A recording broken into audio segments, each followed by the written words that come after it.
एक बार फिर किस्मत मन्नत और विक्रांत को आमने सामने ले आती है। लेकिन इस मुलाकात में न कोई मुस्कान है, न कोई अपनापन। इस बार मन्नत के चेहरे पर सिर्फ दर्द, नाराजगी और बीते जख्मों की परछाइयां दिखाई देती हैं।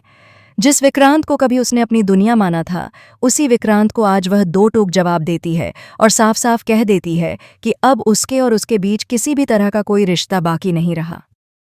आने वाले एपिसोड्स में आप देखेंगे कि जैसे ही विक्रांत की नज़र मन्नत और उसकी मासूम बेटी पर पड़ती है, उसके पैरों तले जमीन खिसक जाती है। वह कुछ पल के लिए स्तब्ध रह जाता है। उसके मन में बीते पल, किए गए वादे और की गई गलतियां एक एक करके घूमने लगती हैं। उसे एहसास होता है कि अतीत में उसने जो फैसला लिया था, वही उसकी जिंदगी की सबसे बड़ी भूल बन गया, मन्नत को खुद से दूर करना। काफी हिम्मत जुटाकर विक्रांत मन्नत के पास जाता है। कांपती आवाज में वह सच कबूल करता है और कहता है, अब मुझे सब समझ आ गया है। यह मेरी ही बेटी है और मैं अपनी बेटी को वापस चाहता हूं।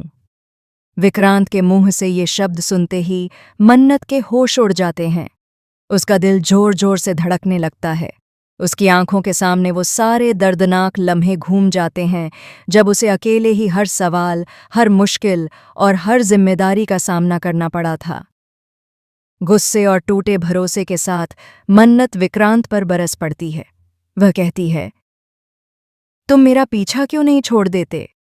मैंने तुमसे सिर्फ यही तो मांगा था कि तुम मुझसे दूर रहो। तुमने खुद कहा था कि यह तुम्हारी बेटी नहीं है। फिर आज अचानक यह तुम्हारी बेटी कैसे हो गई? जब हमें तुम्हारी जरूरत थी, तब तुम कहाँ थे? माहौल और भी तनावपूर्ण हो जाता है। तभी वहां धैर्य की एंट्री होती है। मन्नत को परेशान देखकर उसका सब्र टूट जाता है। विक्रांत को देखते ही वह गुस्से से लाल हो जाता है और आगे बढ़कर उस पर हाथ उठा देता है। सख्त लहजे में वह चेतावनी देता है, मन्नत जी से दूर रहो। अगर वह नहीं चाहती कि तुम उसके पास आओ, तो मैं तुम्हें उसके आसपास भी नहीं आने दूंगा।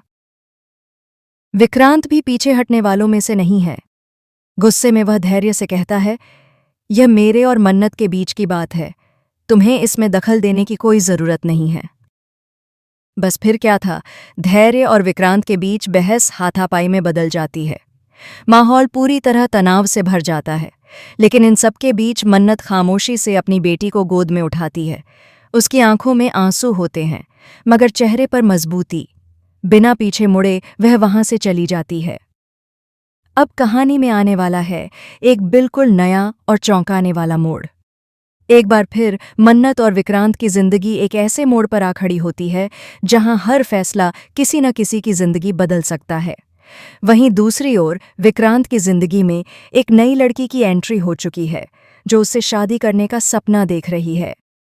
लेकिन जैसे ही उसे पता चलता है कि मन्नत ही विक्रांत की पत्नी है, उसके इरादे बदल जाते हैं और वह मन्नत को विक्रांत से दूर करने की साजिशें रचने लगती है।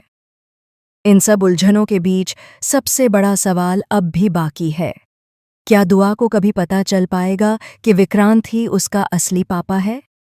और क्या दुआ की मासूमियत मन्नत और विक्रांत को एक बार फिर करीब ला पाएगी? या फिर बीते जख्म इतने गहरे हैं कि यह रिश्ता दोबारा कभी जुड़ ही नहीं पाएगा? आखिर मन्नत क्या फैसला लेगी? दिल की सुनेगी या अपने दर्द और अनुभवों की? अपनी राय हमें कमेंट में ज़रूर बताएं और आगे की पूरी कहानी जानने के लिए हमारे चैनल से जुड़े रहें।